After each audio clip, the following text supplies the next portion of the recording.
On the morning of January 22nd, 1879, Lieutenant Colonel Henry Pillane sat inside his tent at Isandlwana with 1,800 of the finest soldiers the British Empire had ever produced. These were not ordinary men.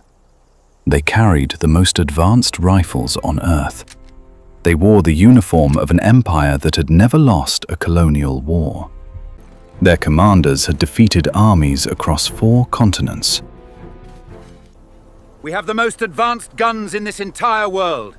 Nothing in this world can stop us. We are the British Empire. Their artillery was positioned and ready. Pillane had no reason to worry. The Zulu warriors his scouts had reported were barefoot. They carried wooden spears. No guns, no cannons, no military training by any European standard. By every calculation that existed in 1879, what was about to happen was simply impossible. Within 4 hours, over 1,300 British soldiers lay dead on that hillside. The entire camp was destroyed. 2 artillery cannons were captured. The regimental colors were lost forever. And the Zulu warriors who did all of it were carrying the same spears their grandfathers had carried. It was a battle plan so perfectly designed and so ruthlessly executed that British military historians are still studying it more than a century later. So how did 20,000 barefoot warriors with wooden spears destroy the most powerful army on Earth in a single afternoon?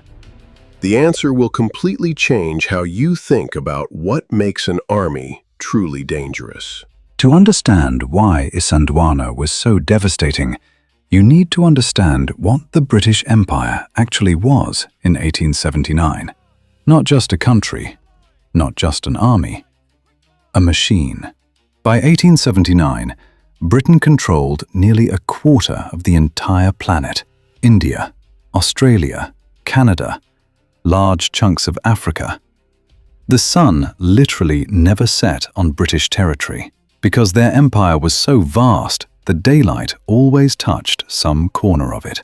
The soldiers at Isandlwana carried the Martini Henry rifle, the most advanced infantry weapon on Earth at that moment. It could fire accurately at 400 yards.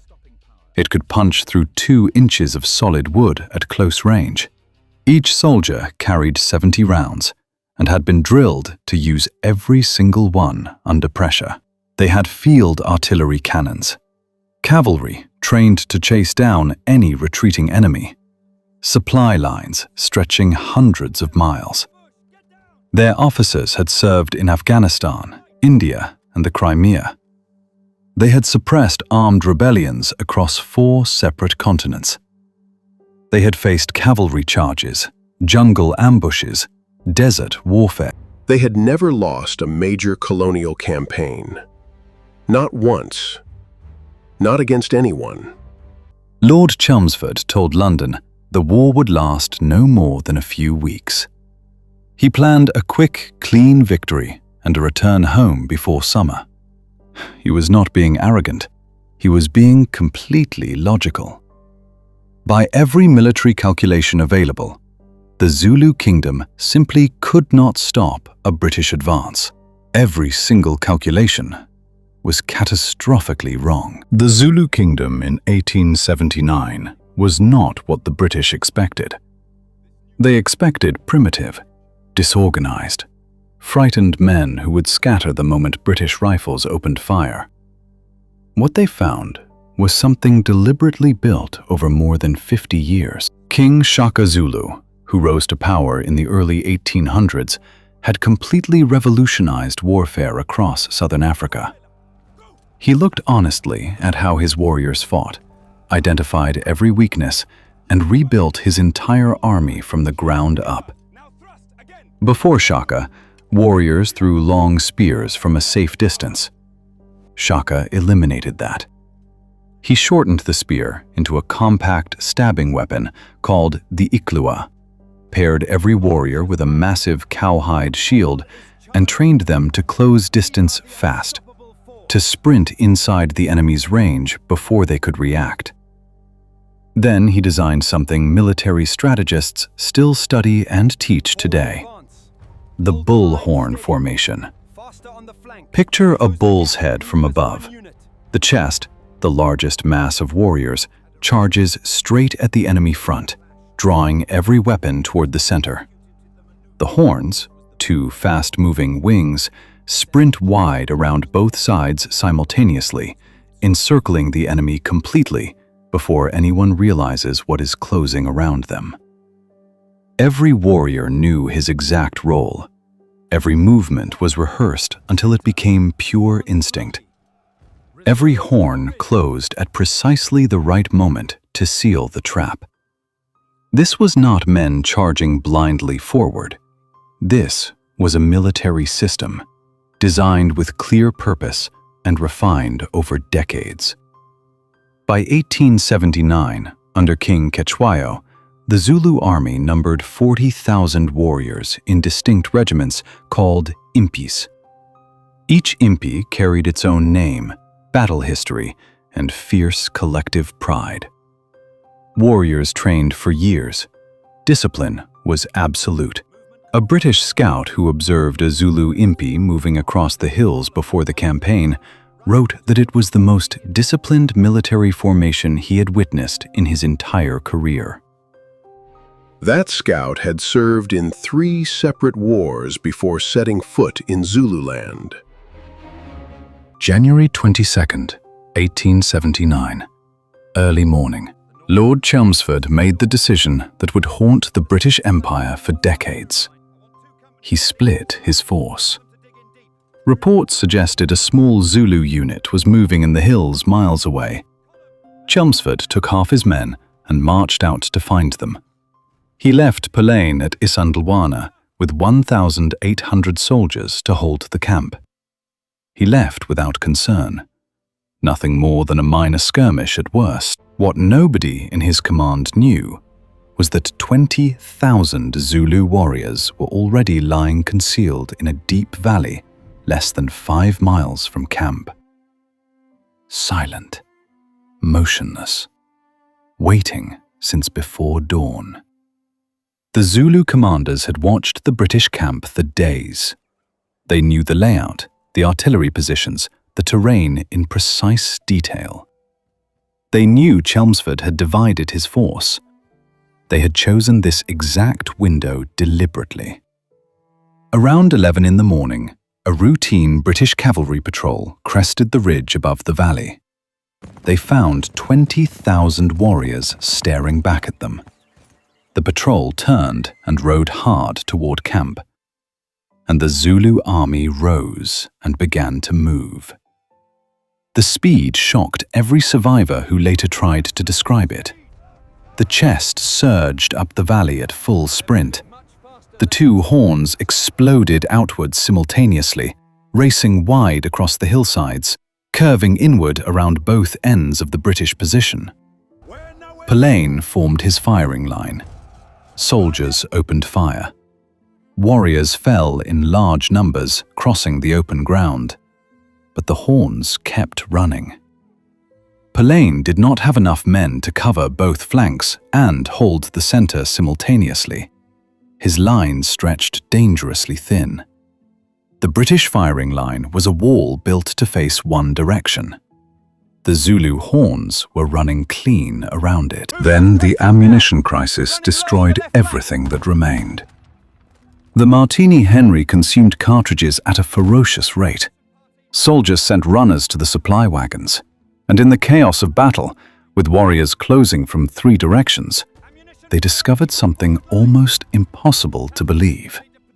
The ammunition boxes were sealed with screws.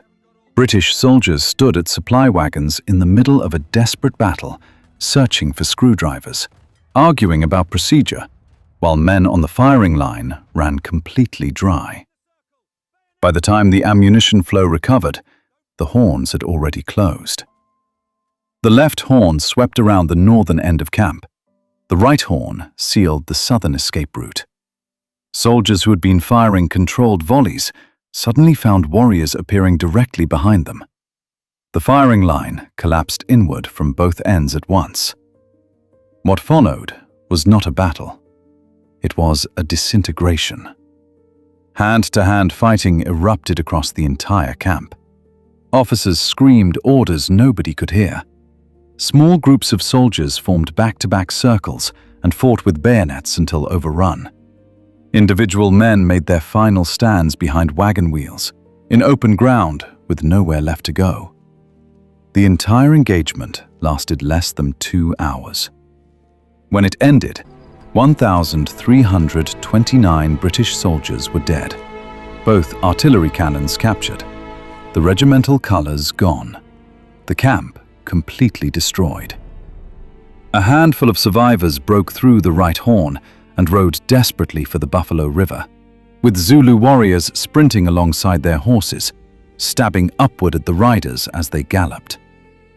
Chelmsford, miles away, heard the distant gunfire and assumed routine target practice. He rode back toward camp only as afternoon light began fading.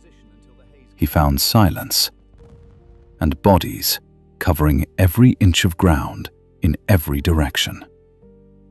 Witnesses said he stood motionless at the edge of camp for a very long time without speaking. The news reached London and caused something close to national panic. Parliament erupted. Newspapers called it the worst military disaster in living memory. Queen Victoria wept openly upon receiving the official dispatch. The British public could not accept what the reports described. Their army, the most powerful military force on earth, annihilated in one afternoon by warriors carrying spears. But every newspaper and inquiry that followed missed the deeper truth entirely. Isandlwana was not bad luck, not a fluke, not a random accident of war. It was the direct result of 50 years of deliberate, patient military development. The bullhorn formation had been perfected across countless engagements over decades. Cetshwayo's commanders coordinated 20,000 warriors across miles of open ground without a single radio, without a written order, without any European military training whatsoever. Chelmsford did not lose because his soldiers lacked courage. Survivors' accounts confirmed they fought with remarkable determination until every cartridge was spent, and then continued with bayonets until physically overwhelmed. He lost because he carried one single assumption into Zululand that blinded him to everything in front of him. He looked at the Zulu Kingdom and counted only what they did not have. He never seriously considered what they had built. Hit subscribe right now, Tao, because the battles coming next will completely rewrite everything you thought you knew about war, power, and what it actually takes to win.